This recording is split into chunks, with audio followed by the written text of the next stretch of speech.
आज से लगभग लाखों वर्ष पहले सत्ययुग में जब पृथ्वी में पाताल लोक के असुरों के राजा रंभ और क्रंभ नाम के दो भाई हुआ करते थे और वे निसंतान होने के कारण निराशा के घोर अंधेरे में डूब चुके थे। तब उन्होंने देवताओं की तपस्या करने का निश्चय कर लिया, जिसके लिए रंभ ने अग्निदेव को खुश करने के लिए अग्नि के घेरे के बीचों बीच और क्रंभ ने एक झील में आधा डूबकर वरुण देव की तपस्या करने लगा। फिर यूं ही तपस्या करते करते कुछ वर्ष बीत गए और एक दिन यह बात इंद्रदेव को पता चली। फिर उन्हें लगा कि जरूर ये दोनों असुर भाई वरदान पाने के बाद देवताओं का ही कुछ अहित करेंगे। जिसके बाद एक दिन इंद्रदेव धरती पर प्रकट हुए और उस झील के पास जा खड़े हुए जहां क्रंभ झील में आधा डूबे हुए तपस्या कर रहा था। फिर इंद्रदेव ने एक विशाल मगरमच्छ का रूप लेकर झील में प्रवेश किया और क्रंभ के ऊपर एक घातक हमला कर दिया, जिससे क्रंभ की तड़प तड़प कर उसी झील में मौत हो गई। और इस घटना का एहसास रंभ को तपस्या करते वक्त ही हो चुका था और उसने अपने तपस्या के तेज से यह भी पता लगा लिया था कि वो विशाल मगरमच्छ कोई और नहीं बल्कि स्वयं इंद्रदेव हैं। रंभ अपने भाई क्रंभ से बेहद प्रेम करता था और वह उसकी मौत का सदमा सह नहीं पाया। इसीलिए उसने अपने तपस्या को वहीं भंग कर एक तलवार प्रकट कर खुद को मारने ही जा रहा था कि अचानक वहां अग्निदेव प्रकट हो गए और उसे ऐसा करने से रोक लिया और रंभ से अपना इच्छित वरदान मांगने को कहा। जिसके बाद रंभ ने काफी सोचा और इंद्रदेव के दुष्कर्मों को ध्यान में रखते हुए अग्निदेव से एक ऐसी संतान मांगी जो इंद्र को परास्त कर सके। इतना ही नहीं बल्कि तीनों लोकों में भी राज कर सके। जिसके बाद अग्निदेव ना चाहते हुए भी रंभ को यह वरदान दे बैठे कि जो मादा रंभ से प्रेम कर बैठेगी वही उसके उस बलशाली संतान को जन्म देगी। इतना कहकर अग्निदेव अंतर्धान हो गए। इसके बाद समय यूं ही बीतता गया और आखिरकार वो समय आ ही गया जब एक महिष वर्ग की राक्षसी को रंभ से प्रेम हो गया। फिर महिषी राक्षसी ने अपने वर्ग और परिवार से बगावत कर रंभ के साथ विवाह रचा लिया, जबकि यह रिश्ता दोनों के परिवारों और वर्गों को बिल्कुल भी मंजूर न था। इसके कुछ वर्षों के बाद दोनों के बीच संभोग से महिषी गर्भवती हुई और समय यूं ही बीतता गया। फिर एक दिन महिषी वर्ग के कुछ राक्षसों ने रंभ और महिषी को अकेला देख उन पे हमला बोल दिया, जिसके फलस्वरूप रंभ की वहीं मृत्यु हो गई। जिसके बाद महिषी ने अपने होने वाले संतान को बचाने के लिए वहां से भाग खड़ी हुई, पर उन महिषी असुरों ने उसे भी मारने के लिए उसका पीछा किया। जिसके बाद महिषी भागते भागते यक्षों के अधिकार क्षेत्र में पहुंच गई, जहां पहुंचकर महिषी ने कुछ यक्षों को सारी बातें बताईं। जिसके बाद यक्ष महिषी की रक्षा के लिए वहीं खड़े हो गए। फिर कुछ देर बाद वे महिषी राक्षस वहीं पहुंच गए। जिसके बाद यक्षों और महिषी राक्षसों के बीच युद्ध शुरू हो गया और इस युद्ध में यक्षों ने उन महिषी राक्षसों को मार गिराया, साथ ही महिषी को सुरक्षा प्रदान करने का जिम्मा भी ले लिया। महिषी अपने पति रंभ से अत्यंत प्रेम करती थी और वह उसके मौत का सदमा सहन नहीं कर पा रही थी। फिर कुछ देर बाद यक्षों ने रंभ के मृत शरीर को अंतिम संस्कार के लिए तैयार किया और महिषी को इसकी सूचना दी। फिर कुछ देर बाद यक्षों द्वारा रंभ के चिता को आग लगाया गया और यह देख महिषी खुद को रोक न पाई और उस जलती हुई चिता में कूद पड़ी। जिसके बाद रंभ के साथ साथ महिषी भी उस चिता की आग में समा गई और खुद का जीवन समाप्त कर लिया। कुछ देर तक यूं ही चिता की आग जलती रही, लेकिन कुछ देर बाद उस चिता की अग्नि ने एक भयंकर रूप ले लिया। जिसके बाद उस चिता की अग्नि में से एक बेहद बलवान और पहाड़ जैसा दिखने वाला असुर बाहर निकला, जिसे देख सभी यक्ष घबरा गए। वह इस सृष्टि का पहला ऐसा असुर था जिसे खुद के और अपने लक्ष्य के बारे में सब कुछ पहले से ही पता था और वह असुर कोई और नहीं बल्कि बलशाली महिषासुर था। फिर कुछ देर बाद उसी जलती हुई चिता से दोबारा एक भयंकर विस्फोट हुआ और उसी चिता में से एक दूसरा असुर भी बाहर आया और वो असुर कोई और नहीं बल्कि स्वयं रंभ था, जो कि पुनर्जन्म लेकर दोबारा लौटा था और इस जन्म में वह रक्त बीज था और यह सब रंभ के द्वारा किए गए अग्निदेव के तपस्या का ही प्रभाव था। इसके बाद रक्त बीज ने महिषासुर को पाताल लोक चलने की बात कही, जिसके बाद महिषासुर ने साफ साफ मना कर दिया। उसने तपस्या और सारी सिद्धियां हासिल करने के बाद ही पाताल लोक में कदम रखने का प्रण लिया। जिसके बाद महिषासुर निकल पड़ा ब्रह्मदेव की तपस्या करने। फिर वह एक शांत वन में जाकर अग्निकुंड का निर्माण कर उसी में बैठ पड़ता है तपस्या करने। और ब्रह्मदेव को प्रसन्न करने के लिए वह एक अति कठिन तपस्या में लीन हो जाता है। तपस्या कुछ वर्षों तक यूं ही चलती रही और एक लंबे समय के बाद वो दिन आ ही गया जब ब्रह्मदेव महिषासुर से प्रसन्न होकर प्रकट हुए और फिर उन्होंने महिषासुर से अपना वरदान मांगने को कहा, जिसके बाद महिषासुर ने ब्रह्मदेव से सीधा अमर होने का वरदान मांग लिया, जिसके लिए ब्रह्मदेव ने साफ मना कर दिया और कोई दूसरा वरदान मांगने को कहा। जिसके बाद महिषासुर ने बड़े ही सोच विचार कर एक ऐसा वरदान मांगा जिसके दौरान कोई भी देवता या राक्षस उसका वध न कर सके। दरअसल महिषासुर स्त्रियों को बेहद कमजोर समझता था। उसे हमेशा से यही लगता था कि यदि पुरुष उसका कुछ अहित नहीं कर सकते तो ये स्त्रियां आखिर उसका क्या ही अहित कर लेंगी। और उसने खुशी खुशी ब्रह्मदेव से यह वर मांग लिया। फिर ब्रह्मदेव ने महिषासुर को वरदान में सिर्फ एक महाशक्तिशाली स्त्री के हाथों ही अहित होने का वरदान देकर अंतर्धान हो गए। जिसके बाद महिषासुर जोड़ों से ठहाके लगाने लगा। फिर वह निकल पड़ा और भी अधिक से अधिक वरदान और सिद्धियां प्राप्त करने की ओर। इसके बाद हर एक वरदान प्राप्ति के बाद उसकी शक्ति अर्जित करने की कामना बढ़ती ही जाती। उसने तमाम अलग अलग देवताओं से शक्तियां अर्जित की, जिसके बाद उस समय महिषासुर पूरे ब्रह्मांड का एकमात्र महाशक्तिशाली असुर बन चुका था। फिर महिषासुर पृथ्वी के कोने कोने में जाकर भरपूर मारकाट मचाने लगा। उसने अन्य असुरों को आसानी से युद्ध में हराकर अपना साम्राज्य स्थापित करना शुरू कर दिया और धीरे धीरे पूरी धरती उसके अधीन हो गई। महिषासुर यही नहीं रुका, उसने स्वर्ग पर भी कब्जा करने की ठान ली और उसने अपने एक दूत को स्वर्गलोक भेजा और उस दूत ने इंद्रदेव को स्वर्गलोक खाली कर देने का संदेश सुना दिया। जिसके बाद इंद्रदेव आग बबूला हो उठे और उन्होंने समय नष्ट न करते हुए सभी देवताओं समेत महिषासुर के ऊपर हमला कर बैठे। जिसके जवाब में महिषासुर ने देवताओं को मुंह तोड़ जवाब दिया और देवताओं को वापस स्वर्गलोक भागने पर मजबूर कर दिया और देवता महिषासुर से आसानी से हारकर स्वर्ग वापस आ गए। लेकिन देवताओं का पीछा महिषासुर से इतनी आसानी से छूटने वाला नहीं था, क्योंकि महिषासुर ने भी बिना समय नष्ट किए देवताओं के पीछे पीछे स्वर्ग पहुंच चुका था और स्वर्ग पहुंचते ही वो अपने असुर सेना के साथ देवताओं पे टूट पड़ा। जिसके बाद स्वर्ग में देवताओं ने भी खूब दमखम के साथ महिषासुर और उसके असुरों के साथ युद्ध किया और अपना पराक्रम दिखाया। लेकिन अंत में महिषासुर की क्षमता और शक्ति के सामने देवताओं को स्वर्ग से भी भागना पड़ा और अब महिषासुर का कब्जा स्वर्गलोक पे भी हो चुका था, जिससे कि महिषासुर की छाती और भी चौड़ी हो चुकी थी। और यहाँ देवता स्वर्ग से पलायन कर सीधा ब्रह्मदेव के पास चले गए और ब्रह्मदेव से महिषासुर को दंडित करने की प्रार्थना करने लगे, जिसके लिए ब्रह्मदेव ने साफ मना कर दिया। जिसके बाद देवता निराश होकर सीधे वैकुंठ लोक यानी कि श्री विष्णु के पास चल पड़े। जिसके बाद इंद्रदेव समेत सभी देवता गण वैकुंठ धाम श्री विष्णु के पास चले आए और उनको सारी बात बताई। जिसके बाद श्री विष्णु काफी रुष्ट हुए और देवताओं के बातों से सहमत भी। फिर श्री विष्णु समेत सभी देवता चल पड़े पृथ्वी में स्थित कैलाश की ओर, जहाँ त्रिदेवों में से एक देवों के देव महादेव अपने ध्यान में लीन थे। तभी कैलाश में श्री विष्णु समेत सभी देवताओं का आगमन हुआ। फिर सभी देवों ने महादेव के समक्ष महिषासुर के आतंक की चर्चा की। जिसके बाद महादेव श्री विष्णु समेत सभी देवताओं ने महिषासुर से युद्ध करने की रणनीति बनाई। पर युद्ध से पहले देवताओं ने महिषासुर को स्वर्गलोक से अपना अधिपत्य छोड़ देने की सूचना भिजवाई, जिसे कि महिषासुर ने ठुकरा दी। जिसके बाद महादेव श्री विष्णु समेत सभी देवता निकल पड़े स्वर्गलोक की ओर, जहाँ की महिषासुर स्वर्ग के सिंहासन में स्वर्गपति बनकर विराजमान था। साथ ही महिषासुर ने भी होने वाले युद्ध का अनुमान लगा ही लिया था।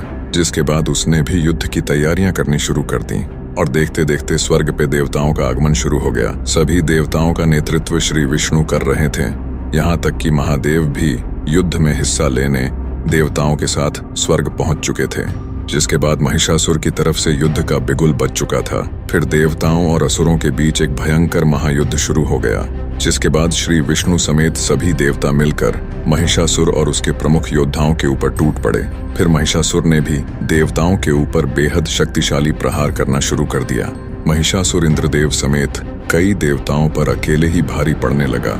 जिसके बाद श्री विष्णु सामने आए और अपने गदा प्रहार से महिषासुर को वहीं धूल चटाने लगे।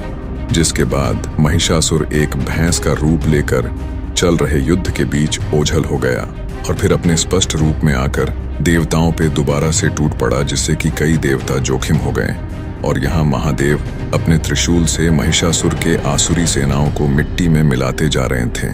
अपने सेना को समाप्त होता देख महिषासुर ने अपने सिद्ध से अपने सेना को दोबारा से और भी ज्यादा संख्या में उत्पन्न करना शुरू कर दिया और जोरों से ठहाके लगाने लगा। यहाँ महादेव, श्री विष्णु और अन्य देव महिषासुर के सेनाओं को हर बार समाप्त करते जाते और महिषासुर हर बार अपने सेना को पहले से भी अधिक संख्या में उत्पन्न करता जाता। काफी समय तक ऐसा ही चलता रहा, जिसके बाद महादेव और श्री विष्णु महिषासुर पे काफी ज्यादा क्रोधित हो उठे और अपने महाअस्त्रों त्रिशूल और सुदर्शन चक्र को महिषासुर पे छोड़ दिया।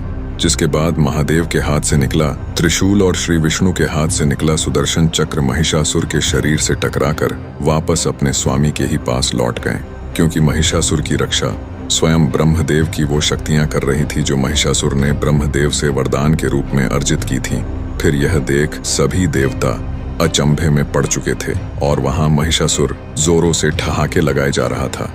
फिर अचानक महादेव और श्री विष्णु को ब्रह्मदेव का संकेत मिला और ब्रह्मदेव ने दोनों त्रिदेवों को युद्ध क्षेत्र से वापस लौटने का संकेत दिया, जिसके बाद दोनों त्रिदेव युद्ध क्षेत्र से अंतर्धान हो गए।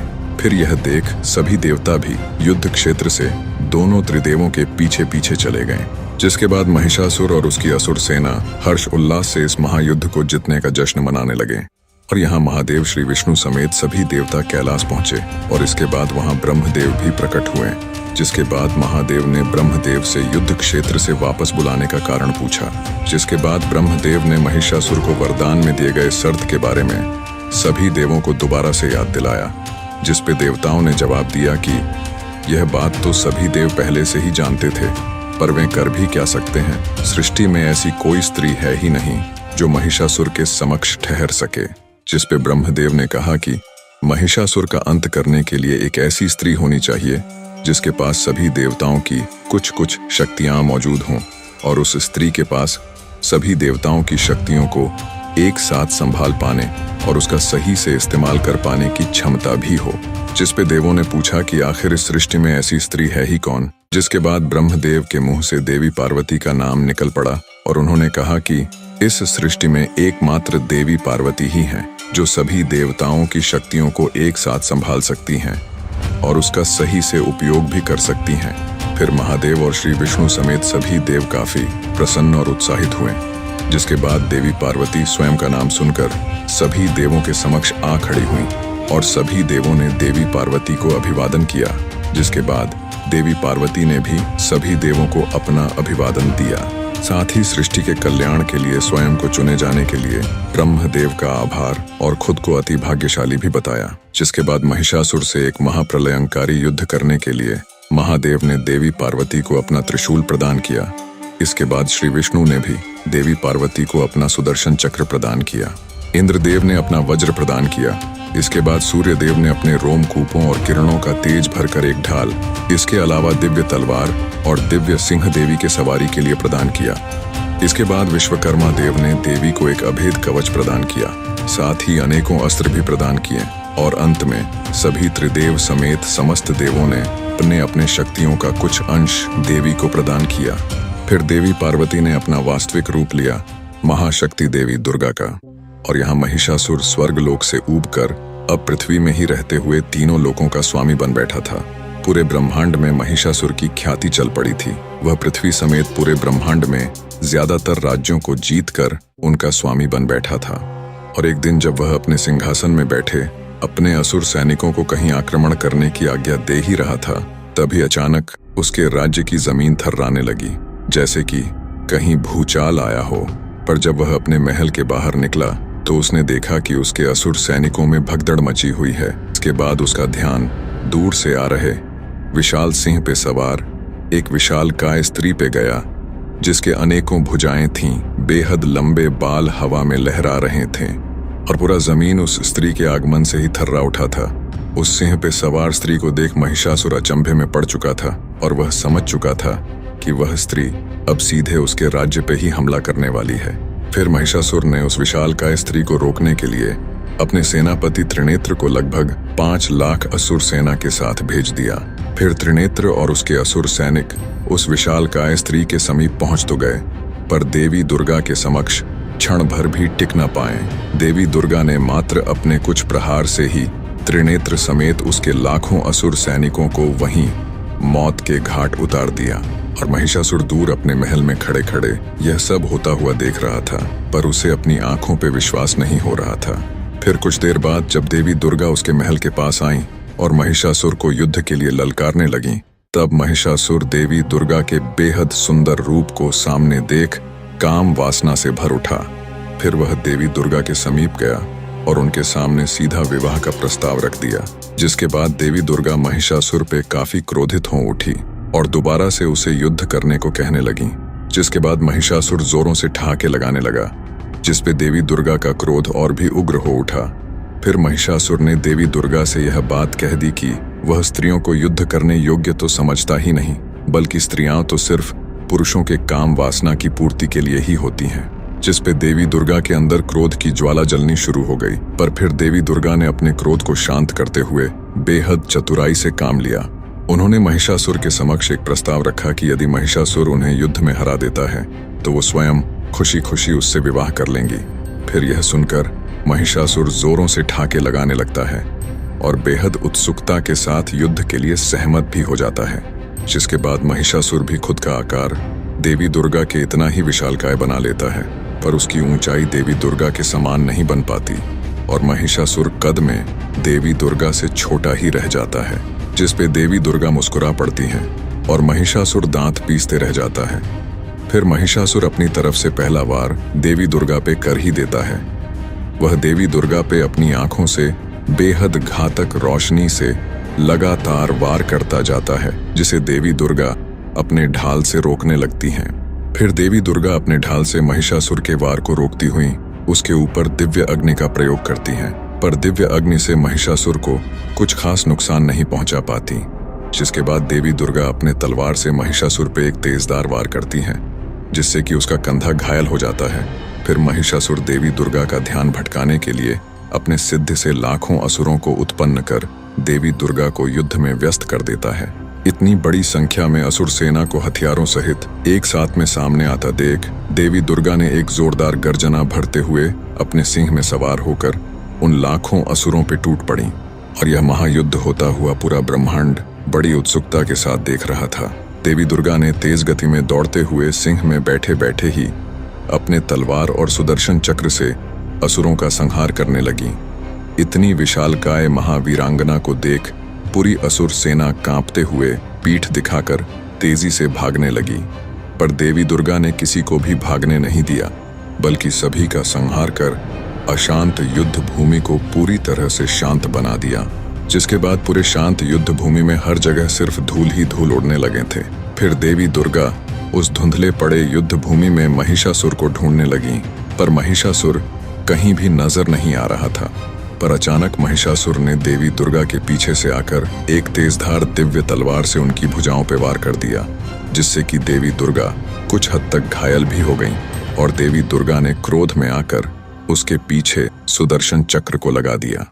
फिर महिषासुर ने सुदर्शन चक्र को चकमा देने के लिए भैंसा का रूप ले लिया, जिसके बाद सुदर्शन चक्र महिषासुर को कहीं भी न पाकर वापस देवी दुर्गा के पास लौट आया। इसके बाद देवी दुर्गा महिषासुर को फिर से उस धूल से धुंधले हो चुके युद्ध के मैदान में ढूंढने लगी, लेकिन महिषासुर उन्हें कहीं भी नजर नहीं आ रहा था। फिर देवी दुर्गा ने अपने सिंह को महिषासुर को ढूंढने के लिए लगा दिया। समय यूं ही बीतता गया और फिर सिंह ने अचानक भैंस का रूप लिए महिषासुर को ढूंढ ही लिया और उस पे हमला बोल दिया। पर भैंसा का रूप लिए महिषासुर के समक्ष सिंह ज्यादा समय तक टिक नहीं पाया और उसने सिंह को अपने जोरदार टक्कर से घायल कर दिया। सिंह की पीड़ा गर्जना सुनकर देवी दुर्गा फुर्ती के साथ वहां चली आईं और सिंह को सहलाने लगी, पर सिंह ने देवी दुर्गा पे ही हमला कर दिया, क्योंकि दरअसल वह सिंह कोई और नहीं बल्कि सिंह का रूप लिए महिषासुर ही था। जिसके बाद देवी दुर्गा अति क्रोधित हो उठी और महिषासुर पे त्रिशूल लेकर कूद पड़ी, पर महिषासुर अपने माया से अचानक वहां से गायब हो गया। यूं ही युद्ध होते होते लगभग 9 दिन बीत चुके थे और अब देवी दुर्गा महिषासुर के साथ साथ अपने सिंह को भी ढूंढने लगी। महिषासुर के छल कपट से देवी दुर्गा अति क्रोधित अवस्था में पहुंच चुकी थीं। उनका क्रोध चरम सीमा में था और इसी बीच देवी दुर्गा ने अपने सिंह को मूर्छित अवस्था में देखा। उसे देखते ही देवी दुर्गा समझ गईं कि ये उनका अपना सिंह ही है। फिर देवी दुर्गा सिंह की तरफ आगे बढ़ ही रही थीं कि दूसरी तरफ से महिषासुर भैंसा का रूप लिए तेजी से देवी दुर्गा की तरफ दौड़ता चला आया और महिषासुर ने अपनी पूरी ताकत लगाकर देवी दुर्गा को बड़ी तेजी से पीछे की तरफ धकेलता हुआ काफी दूर लेकर जाने लगा। यहाँ तक कि एक विशालकाय चट्टान को भी ध्वस्त करते हुए महिषासुर देवी दुर्गा को काफी पीछे की तरफ धकेलता ही गया। ऐसे ही धकेलते हुए वो देवी दुर्गा को लिए काफी दूर पहुंच गया, पर फिर अचानक देवी दुर्गा ने अपना संतुलन बनाते हुए महिषासुर को वहीं रोक दिया। इसके बाद महिषासुर ने काफी जोर लगा लिया, पर देवी दुर्गा को तनिक भी हिला ना पाया। फिर देवी दुर्गा ने अपने जोरदार मुक्कों से महिषासुर के पीठ में वार किया, जिससे महिषासुर जमीन में गिर पड़ा और कराहने लगा। फिर देवी दुर्गा ने अपने पैरों से उसे पलटकर उसके छाती में त्रिशूल से वार कर दिया। इसके बाद महिषासुर जोरों से कराहने लगा। फिर वह रोने भी लगा और देवी दुर्गा से क्षमा भी मांगने लगा और उसने यह भी मान लिया कि एक स्त्री को कमजोर समझना उसकी सबसे बड़ी भूल थी और अपने सभी करतूतों के लिए देवी दुर्गा से क्षमा की उम्मीद करने लगा। जिसके बाद देवी दुर्गा करुणा से भर गईं और महिषासुर को एक आशीर्वाद दे दिया कि भविष्य में देवी दुर्गा यानी स्वयं के साथ साथ महिषासुर को भी पूजा जाएगा। जिसके बाद महिषासुर तड़प तड़प कर देवी दुर्गा के हाथों उद्धार पाने की कामना करने लगा।